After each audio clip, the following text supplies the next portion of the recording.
Hello, everyone. My name is Xander Phanes, and my pronouns are they, them. And today I am very fortunate to be interviewing Lilian Zenzi. Lilian, how are you doing? Introduce yourself and tell us a bit about you as an author. Hi, Xander. I'm Lilian Zenzi, and I have a science fiction novel coming out in January. I've been writing my whole life, but Spark and Tether is my first completed novel going out into the world. It's very exciting. I can't wait to get there. Um, I write most of my stories are some variety of speculative fiction, but I tend to not think about genre until it's time to put them out in the world, and I have to figure out where the readers are. Um, right now, I have science fiction series launching, and also plans for an urban fantasy and cozy fantasy as well. That's awesome. That's wonderful. And it's funny that you mentioned that you don't often think about genres until you're ready to put the book out into the world. I feel like I'm like that too for a long while. When I was writing my debut novella, Doppelganger, I had absolutely no idea what genre it is, but I was just writing it, and I knew what the story was about, but I tend to have a hard time placing my stories into a specific genre. But then just like you, when I wanted to put it out into the world, I have to connect with the target audience, the target readers, you know? So I had to Exactly. sort of like think about what the genre is. Um, so I thought that was kind of an interesting connection there. I don't know. So if someone else in the comments, tell us down below or whatever, wherever the comments are. Um, do you experience that as well, where you don't exactly know what genre your story is until you have to put it out into the world? Um, I know for Doppelganger, I put it as um fantasies, no, science fantasy. It's not really science fiction, mostly science fantasy. And it's a specifically kind of a dark academia book. I don't even know if that's a genre, but if I say so, then it's a genre. Um, Once I start thinking about genres, I often sort of get caught up in the rules. Like yeah, you're if right. if this is there are so many subgenres of science fiction. Hmm. Um, does this book fit any of them in particular? And if I start doing that while I'm still working on the story, I get bogged down and find it hard to keep going. You're right. Yeah. Um, and so I decided during the early drafts of this book that I was going to not care until I had to know how to connect to the readers. And I've gone back and forth on whether or not to call it a romance, um, because while there's a large part of the book that is about the main relationship, it doesn't necessarily follow the beat structure of what we expect from romance. Mm. Um, so I often describe Spark and Tether as a queer sci-fi love story. Yeah. Yeah, thank you for sharing. That's actually the second question that I wanted to ask you about. If you can tell us a little bit more about your upcoming book, Spark and Tether, which I'm so incredibly excited to just hold in my hands and dig right into. I'm kind of really enchanted and charmed by the characters that you have. Um, and I'm not always like a science fiction reader, but sometimes there are these science fiction stories, books or stories that grab my attention. And Spark and Tether was one of them. So I'm wondering if you could tell us a bit about that. Thank you so much. I'm so excited to share it with you. Yeah. Um, Spark and Tether, as I said, is a queer sci-fi romance. Has some gothic themes, and it's in a queer normative universe. I had a little difficulty trying to decide how to describe um, the world and the representation in it because I tried very hard to write a book where um, layers of identity are just are, Hmm. um, where I think sometimes as a queer woman, I have been expected to define myself and my identity in terms of um, almost in terms of opposition to Mm, the rest of the world, that what it would be like to exist in a universe where you just are, whatever your disabilities may be, whatever your sexual or gender identities may be, whatever your background, your ethnic identity um, is simply allowed to exist. Um, absolutely. and I don't know that I was fully successful. It's really hard to think that way when we exist here and now, Mm-hmm. honestly. Um, and I think at its heart, Spark and Tether is about the connections people form between one another and um, how those connections can spread out and ripple through the universe. Mm. That's so beautiful, honestly. Thank you so much for sharing. I wanted to actually reflect on that a little bit more because as a non-binary person, as a queer person as well, um, and also as a I'm gonna self-disclose a little bit.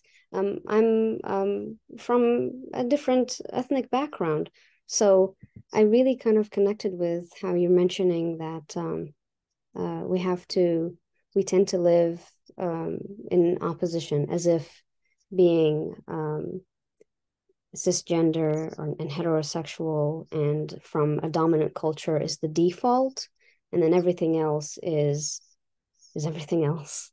And I really kind of connected with what you were sharing about. And all my stories are like that. All my stories are queer normative, and multicultural as well, because I feel like when I'm trying to think of my identity, and so much of my identity comes through my stories, I try my best not to think about it as an opposition to a dominant identity or culture. And I feel like when we share these stories, we create the worlds that we kind of want to experience for ourselves and kind of make it okay for other people to inhabit these worlds and characters, and help people feel safe being who they are and just be who they are, even if it's through um, a story or for an hour or two at a day.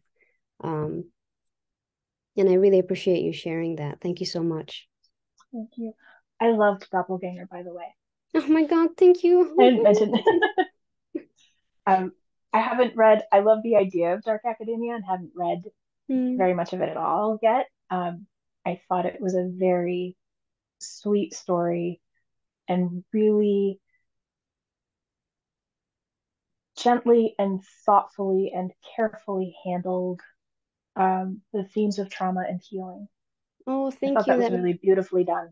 That means absolutely the world to me. Thank you so much. I truly I'm so appreciate glad to it. get to share it.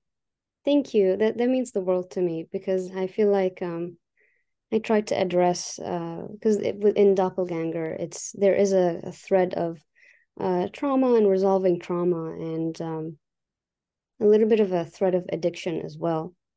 Mm-hmm. Um, and yeah, like hearing that from a reader and a fellow writer, uh, that the story resonated with you, kind of makes my dreams come true, just to put it lightly. I'm so glad. Yeah, thank you so much. And I'm so excited to get into your story with Spark and Tether, and it's the debut in a series, right? Yes, yes. It's they're loosely connected, I think. I'm Mhm. working on book 2 and 3 at the same time because their plot lines actually overlap. So I'm hoping to release them both next year as Yeah, well. that's Late awesome. in the year.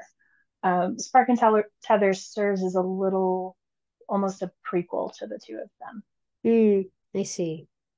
That's really exciting, and I'm kind of I don't know much about it, but from what you've shared and also the synopsis and stuff that I've learned about Spark and Tether, I'm very intrigued by the world of the story. The characters and the kind of world building, I'm really eager to kind of see it unfold. And I just thought,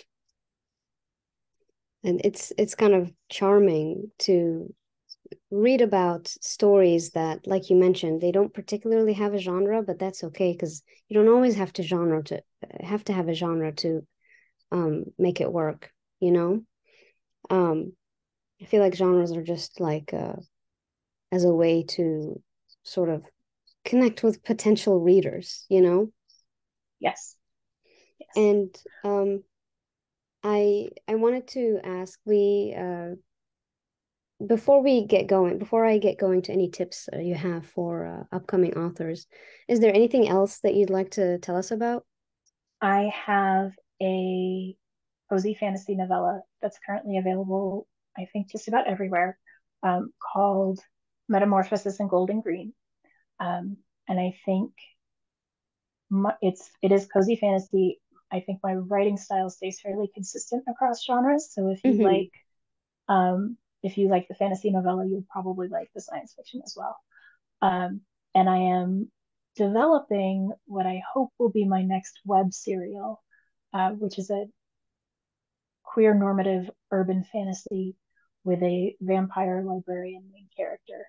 I Oh my God, am you had me. super I am super excited about this. It's been sort of like my fun secret side project while I work on editing and promotion and all of that for Spark and Tether. Hmm. Um, I think it's going to be really fun, and I'm hoping to launch that maybe late February, early March. That's so exciting. Thank you for sharing. And so I guess to wrap up this interview, I wanted to ask what you have in mind in terms of tips and advice or some just a little bit of wisdom for emerging and upcoming indie authors. Feel a little bit like I should be asking this question as much as answering it. I I had decided when I decided I wanted to put Spark and Tether out into the world as an indie author. Hmm. Um, I decided I was going to treat everything with this first book as an experiment, Hmm. partially to manage my own expectations. I don't know what I'm doing. I'm learning as I go. And I had to sort of give myself permission for that to be okay. Um, and the two things that I have found most helpful in the process so far are the first one is staying clear that the joy is in the work. So the creation, the writing, the editing, I love all the parts of this process. Mm. And on the days where the other parts are really difficult, remembering why I am in the chair in the first place helps keep me grounded and centered. Um, and the other piece that I think has been crucial to this process for me is making friends and Absolutely. networking and reaching out to other creators and other writers and other artists. You did such beautiful character art for Spark and Tether, and every time I look at it, I get teary. Um, and it's I love working with artists. My previous careers have been um, in design and art production, Hmm. and I absolutely love the process, and I love getting to see other people create and being able to connect to other indie authors and artists has been a huge source of joy and inspiration. Um, and when you phrase it as like, well, you have to go network in order to promote, it sounds a lot less fun. What you're really doing Yeah, is building connections. And absolutely. those connections help in so many ways through the entirety of the process. Absolutely. Thank you for sharing. And just to give some context, Lillian asked me for a an artist commission for the two characters in your story. And they were so much fun to draw. They were absolutely delightful. And I'm so happy you love the commission. And um, I you're right. I kind of echo that. It's important to um to never condemn ourselves to isolation because for so long I wrote and I I created art alone because I was afraid to connect, and I didn't know who to connect with. But the the moment that I started to kind of reach out to fellow authors and artists, I feel like my it's a lot more enriching. It's an enriching experience, and I'm so grateful to be able to connect with you because as an author and an artist, because that kind of like the commission that I created for Spark and Tether, um, I feel like kind of helped inform me a little bit about my work and the tips and advice that you shared about like it's okay, you know, we don't know what we're doing and that's part of the process. Just you don't have to wait until you're a master at something before you share your work or put yourself out there. And that is definitely something I need to be mindful of, like personally. It's hard to let go. Yeah, it really It's is. hard. It's so hard to find a space where uh, you're done. I have been done with Spark and Tether probably 6 or 7 times Yeah. in the last few months. We're like, okay, this is absolutely the final round of proofreading and editing. Um, and it hasn't been yet. And now it's done, it's uploaded, it's ready to be released, it's going out into the world. And I'm pretty sure I'll have one more round of typo fixes at the very least. Yeah, I hear Right. you. I heard really, and I wish I could remember who I heard this from. I'm sure it was a TikTok video. Somebody asked an editor or an agent or somebody how to know when the book was done, Mm-hmm. and the advice um, was when you find yourself making the same changes repeatedly.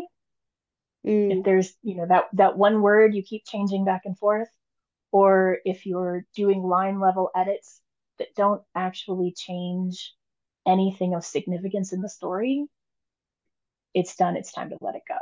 yeah, And I've been trying to sit with that and use that as my guidance.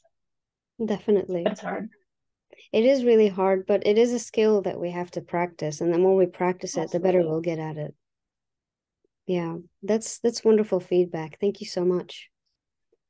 So, I guess that just about concludes our interview. I just wanted to say it one more time. Thank you so much for being here, and it was an absolute um a joy to connect with you online on Instagram. When you asked me for a commission, I was my head was through the roof.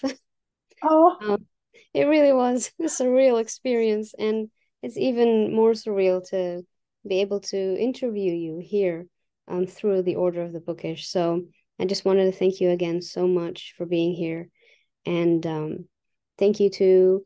Well, I also wanted to thank Tia from the Order of the Bookish for providing this opportunity for indie authors like myself and Lilian and so much more to share our voices and connect with each other and for providing us this safe platform to be seen and make connections.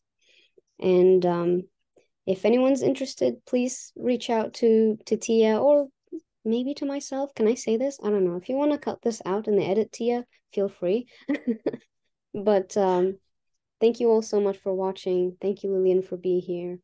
And give us many likes and comments and follow us for more because we appreciate you and we appreciate making those connections. So, without further ado, we will see you another time. Bye. thank you so much for having me here, Xander. It was so nice to talk to you. Of course.